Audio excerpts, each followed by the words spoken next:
Welcome again guys to my channel. This is Janely Danyo. At sa video kong ito, update lang po tayo ulit regarding po sa spot activation ni Mobit po.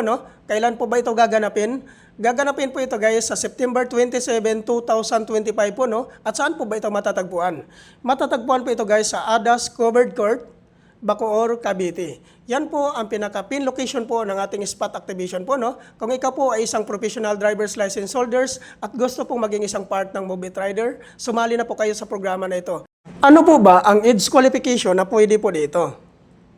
Ang pasok po dito guys, which is yung 18 to 60 years old. Ang 56 to 60 years old guys ay kailangan nyo na pong magdala ng medical certificate. Kailangan po guys fit to work. At ano naman po ang mga requirements na kailangan po nating i-prepare before po tayo pumunta sa spot activation na ito?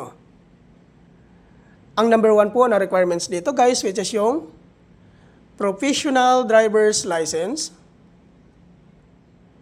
Number 2, motorcycle ORCR.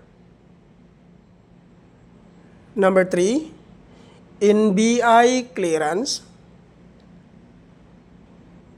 Number 4, 2020 and above motorcycle year model. Number 5,